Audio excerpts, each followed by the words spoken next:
नाज़रीन SS news सां गॾु हिकु नज़र इलाक़ाई ख़बरुनि जी तरफ़। हालाजी गुलशन अमीन फ़हीम कॉलोनी जो रहंदड़ नौजवान इरफान अली वल्द दुर मोहम्मद जज हफ़्ते खां पुरस्रार तौरु गुम थी वियो ऐं संदसि को बि पतो न पवण जे करे वारिस सख़्त परेशान आहिनि। 16 सालनि जो नौजवान इरफान जज घरां वालिदैन जे दड़कनि सबबि निकिरी वियो ऐं वापसि न मोटियो आहे। वारिसनि पारां पुलिस स्टेशन ते इतला ॾियण ऐं घणनि हंधनि ते ॻोल्हा करण बावजूदि उन जी का बि ख़बर न पइजी सघी आहे। ग़ौसपुर में नापुरकोट थाणे जी हद ॻोठ गढ़ी तेगो में तेगाणी बिरादरीअ जे ॿिनि धुरियुनि विच में पुराणी ज़मीनी तकरार तां छेड़ो थी पियो, जहिड़े दौरान ॿिन्ही धुरियुनि हिक ॿिए मथां लठनि ऐं कुहाड़ियुनि जो वसकारो लाइ ॾिनो। लठियूं ऐं कुहाड़ियूं लॻण सबबि 7 वरहनि जी नींगरी सुहागण मोहम्मद इब्राहिम सूरिया मगरो तेगाणी समेत 6 ॼणा सख़्त ज़ख़्मी थी पिया, जिन खे खानपुर अस्पताल मुंतक़िल कयो वियो, जिथे ज़ख़्मनि जा सूर नसंदे 7 वरहनि जी नींगरी सुहागण दम धणी हवाले करे छॾियो आहे। इतला मिलण ते नापुरकोट पुलिस वाक़े वारे हंधि रवानी थी वई आहे। तेगाणी बिरादरीअ जूं ॿई झेड़ींदड़ धुरियूं पाण में सॻा सोट ॿुधाया पिया वञनि। मटियारी हाला में पुलिस की सरपरस्ती हेठ वधंदड़ समाजी बुराइनि जे ख़िलाफ़ जमियत उलमा इस्लाम तालका हाला ऐं सियासी समाजी धुरियुनि पारां बाबुल नूह खां रैली कढी प्रेस क्लब अॻियां एहतजाजी मुज़ाहिरो कयो वियो। मुज़ाहिरीन मौलाना मक़बूल अहमद समो, ग़ुलाम रज़ा बाबू कोरेजो, यासीन निज़ामाणी, सलमान लगारी ऐं ॿियनि जी अॻवानीअ में एहतजाजी मुज़ाहिरो कंदे चयो त हाला समेत आसपास जे ॻोठनि में समाजी बुराइयूं उरूज ते पहुची वियूं आहिनि। हिननि चयो त शहर जे मुख़्तलिफ़ इलाइक़नि तोड़े नंढनि वॾनि ॻोठनि में मंशियात दुकाननि ते वखर जियां वकामी रही आहे ऐं फ़ाशीअ जा अॾा सरियाम हली रहिया आहिनि। मंशियात ऐं फ़ाशीअ जे सरियाम हलंदड़ अॾनि जे करे नौजवान नसल तबाहीअ जे किनारे ते पहुची वियो आहे। दुरे त नंढड़ा ॿार, पोढ़ा तोड़े औरतूं मंशियात जूं आदी बणिजी चुकियूं आहिनि ऐं कैंसर जहिड़नि मुज़ी मर्ज़नि में विकोड़जी वियूं आहिनि। हिननि चयो त समाजी बुराइनि में मुलविस माण्हू तमामु घणा बासर आहिनि ऐं खेनि इलाइक़े जे बासर माण्हुनि जी पश्त पनाही हासिल आहे, जेके पुलिस के लखें रुपया मंथली पिण पहुचाइनि था, जंहिं सबबि अवाम जे एहतजाजनि तोड़े धरणनि जो अञा ताईं कंहिं बि नोटिस न वरितो आहे। तलाह लॻ ॻोठ हामिद सूमरो में मामूली ॻाल्हि तां थियल सूमरा बिरादरीअ जे ॿिनि धुरियुनि में छेड़े जे नतीजे में 6 खां वधीक ज़ख़्मी थी पिया। ज़ख़्मियुनि खे ॻणिती जोगी हालत में हैदराबाद रेफर कयो वियो आहे, जिथे 3 ज़ख़्मियुनि शाहिद, गुल मोहम्मद ऐं हाजी सूमरो जी हालत ॻणिती जोगी ॿुधाई पई वञे।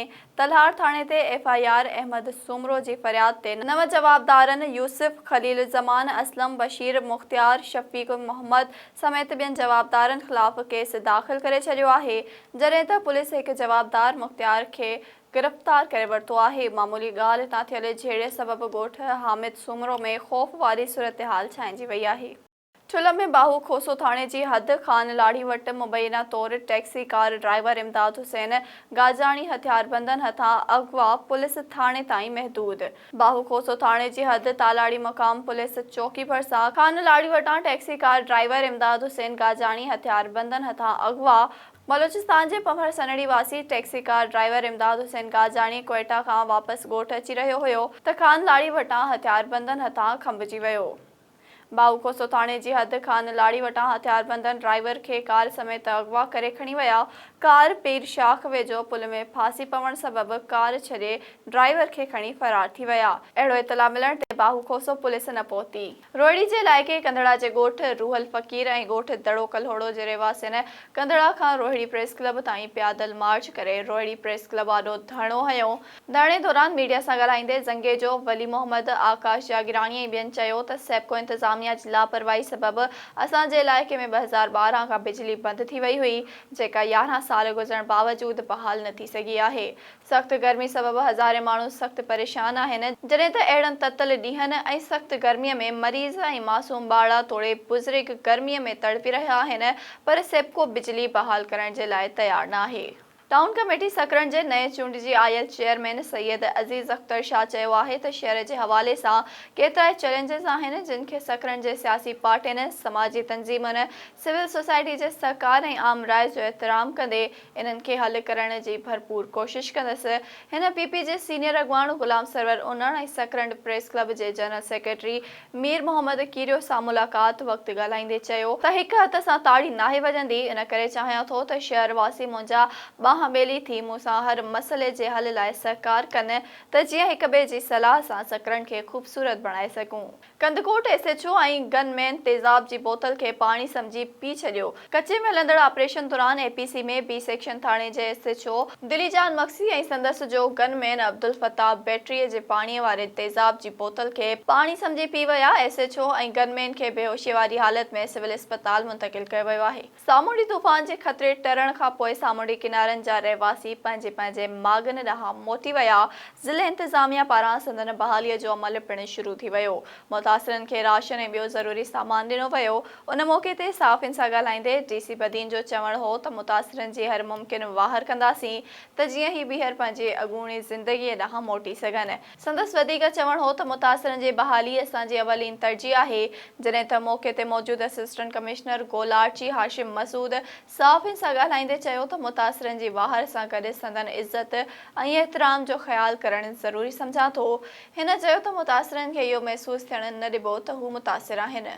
गढ़ी यासीन जे ॻोठ नौशेरो अबड़ो जे रहवासियुनि अली अहमद बिरोही ऐं नज़ीर अहमद बिरोहीअ जो सिम शाख L1 जे खाती न थियण ख़िलाफ़ इंजीनियर मुनीर सुमरो ऐं एसडीओ ज़ुबैर ख़ान पठान ख़िलाफ़ एहतजाज कंदे हिननि प्रेस क्लब में दाहींदे चयो त गुज़िरियल बरसातुनि खां पोइ आबपाशी अमलो ग़ाइबु आहे। असांजी सिम शाख जी खाती कोन थी सघी आहे। इंजीनियर ऐं एसडीओ खे दरख़्वास्तूं ॾेई थकिजी पिया आहियूं पर को बि खड़तियल कोन थो निकिरे। जेकॾहिं गुज़िरियल साल वांगुरु बरसातूं पयूं त वॾे नुक़सान जो अंदेशो आहे। हिननि वज़ीर आला सिंध आबपाशी खाते जे वज़ीर खां मुतालबो कयो आहे त वाहन ऐं सिम शाखनि जी खाटी कराए ॾिनी वञे। पाकिस्तान पीपल्स पार्टी ज़िले नौशेरो फिरोज़ जे डिप्टी इंफॉर्मेशन सेक्रेटरी कारी अब्दुल हकीम घांगरो चयो आहे त पाकिस्तान पीपल्स पार्टीअ खे घुर्जे त महांगाईअ खे ख़तमु करण लाइ ऐं वापारियुनि तरफ़ां ज़ख़ीरा अंदोज़ी करे जेका हथरादू महांगाई कनि था इन्हनि ख़िलाफ़ कमेटी जोड़े दुकानदारनि जा रेट चेक करे महांगाईअ ते कंट्रोल कराए अवाम खे सस्ते अघ ते शयूं कराए ॾियण में किरदारु अदा कनि। अहिड़नि ख़्यालनि जो इज़हार हालाणी प्रेस क्लब पारां ॾिनल आजियाणे खे ख़िताब कंदे कयो।